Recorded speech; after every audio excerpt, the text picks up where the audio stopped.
Bismillahirrahmanirrahim. Assalamualaikum warahmatullahi wabarakatuh. Perkenalkan, namaku Lintang Ayu dari PT Raja Sukses Propertindo, Divisi Perencana. Di video kali ini aku pengen ngebahas mengenai pendapatku pribadi tentang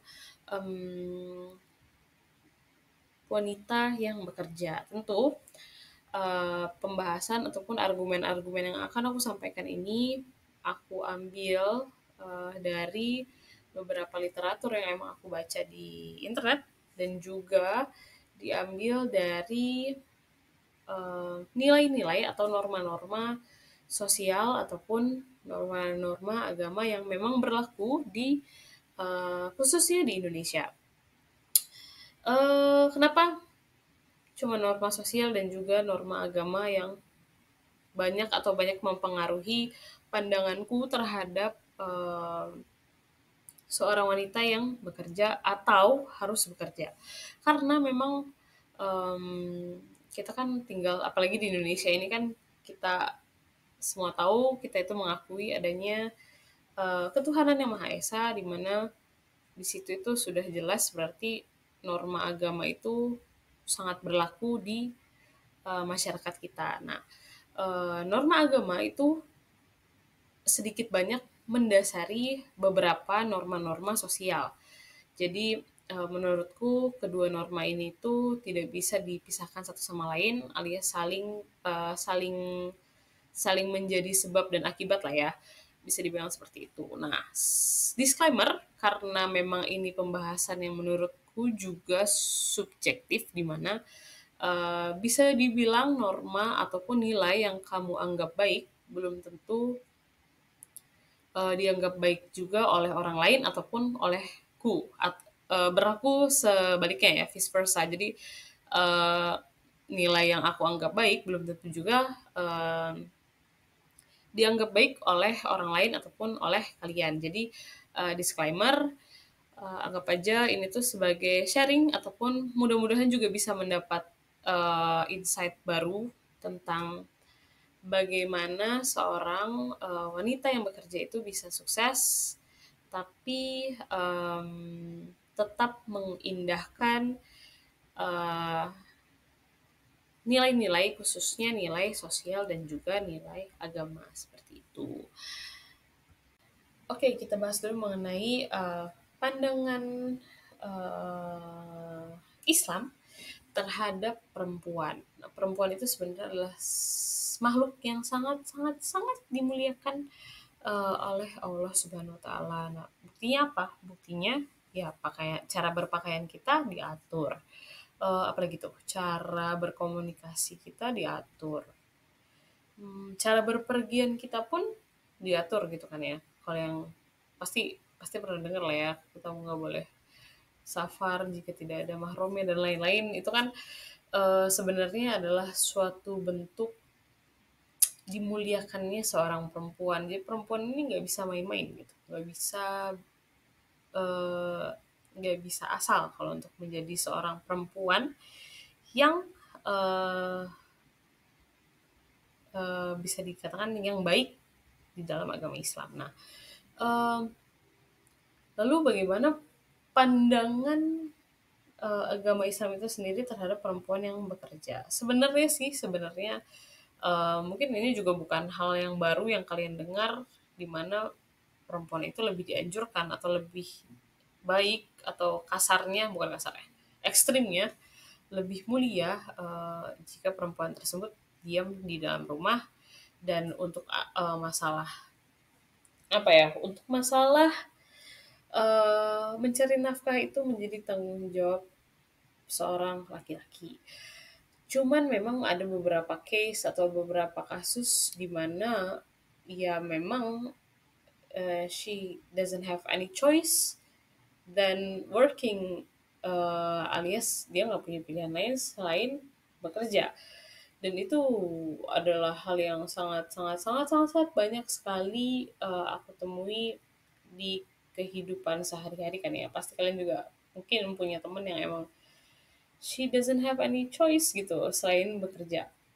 Dan itu terjadi pada diriku pribadi dan pada saat mendalami agama aku tahu statement itu jujur mempengaruhi apa ya, kayak pandanganku terhadap perempuan yang bekerja. Aku sempat ada di state dimana menganggap aku ini bisa dikatakan lebih rendah derajatnya dibandingkan dengan perempuan yang memang punya privilege yang bisa terjaga di dalam rumahnya. Tapi Allah itu maha baik, dan aku sebagai orang yang percaya bahwa setiap hal yang dijalani oleh kita sebagai makhluk itu adalah hal yang memang dipilih atau hal yang memang disuratkan atau ditakdirkan paling baik terjadi pada diri kita pada saat itu. Jadi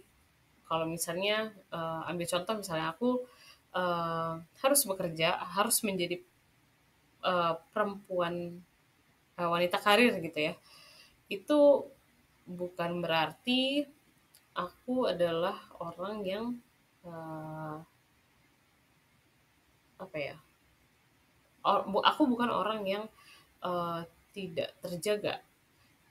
Ketidakterjagaannya seseorang itu tergantung sama dirinya sendiri. Itu ada poin lain kan. Cuman jika dibandingkan dengan statement kalau misalnya perempuan itu harus berada di dalam rumah, eh, dan aku punya klausul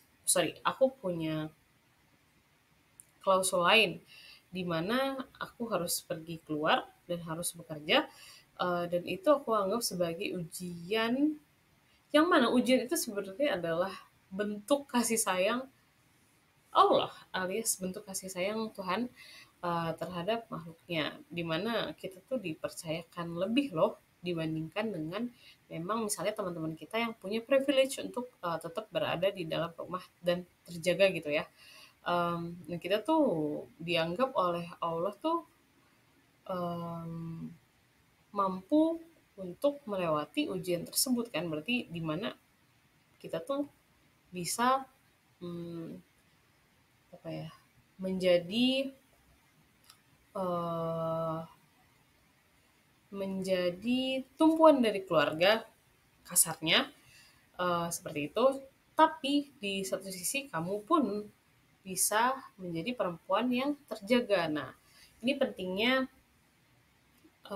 kita tuh memahami nilai-nilai sosial dan juga nilai agama. Seperti yang tadi aku bilang di awal, nilai sosial dan agama itu selalu berdempetan, selalu mirip, selalu menjadi sebab akibat. Jadi kalau misalnya perempuan yang bekerja itu, as long as dia bisa menjaga dirinya dengan sangat baik, dengan sangat apa ya, dengan sangat ketat gitu ya, itu adalah sesuatu yang memang apalagi khususnya kalau misalnya perempuan itu nggak punya pilihan lain alias she doesn't have any choice dibandingkan dengan bekerja, kayak misalnya istri yang membantu suaminya atau seorang perempuan yang membantu keluarganya gitu ya. Kalau misalnya dia nggak punya pilihan lain dan memang dia harus bekerja untuk memenuhi misalnya kebutuhan hidupnya atau kebutuhan hidup keluarganya, selama dia masih bisa menjaga dirinya dengan sangat baik, itu tidak mengurangi kemuliaannya, insya Allah ya, wallahu alam. Cuman uh, di situ bisa dilihat kalau misalnya uh, seperti yang kita tahu perempuan itu kan seperti yang tadi aku bilang itu fitrahnya itu ya ada di dalam rumah. Jadi selain penjagaan, kita juga harus tahu prioritas ataupun kita tuh harus tahu apa ya, hati kita itu ada di mana. Jangan sampai hati kita itu kita taruh di dalam kantor. Maksudnya eh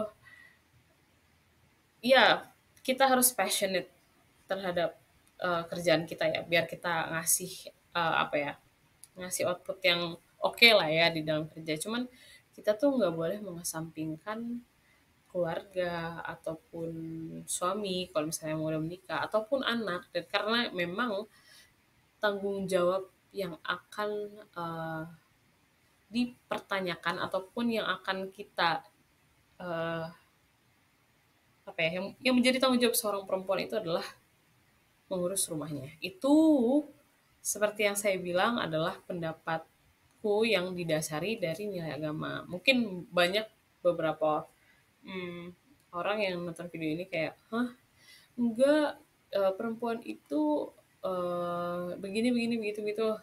Seperti yang tadi aku bilang, disclaimer, kalau misalnya nilai yang aku anggap baik itu adalah yang seperti itu, yang mana perempuan yang bekerja itu, eee, tetap mulia insya Allah, wallahu alam, cuman insya Allah lebih, bukan lebih, tetap mulia jika dia bisa menjaga dirinya dengan baik dan juga mengetahui prioritas ataupun mengetahui dengan betul dan dengan baik, mengenai fitrahnya, yaitu tetap berada di dalam keluarganya gitu ya.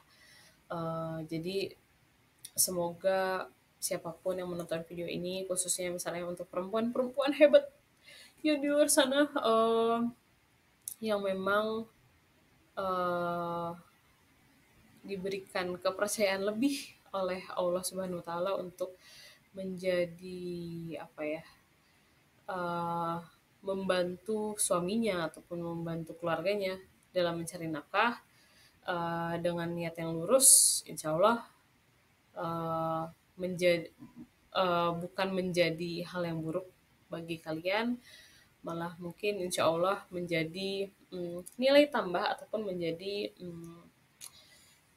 pahala bagi kalian ataupun kita semua. Amin amin ya rabbal alamin. Segitu dulu video pembelajaran kali ini, semoga isinya memberikan insight baru ataupun membuka wawasan baru tentang perempuan yang berkarir. Ini lebih ke agama Islam lah ya, ya udahlah nggak apa-apa. Eee, kayak itu tadi. Semoga, siapapun yang menonton video ini, eee, dapat mengambil pelajaran yang walaupun nggak seberapa ini. Mmm, terima kasih telah menonton videonya sampai akhir. Wassalamualaikum warahmatullahi wabarakatuh.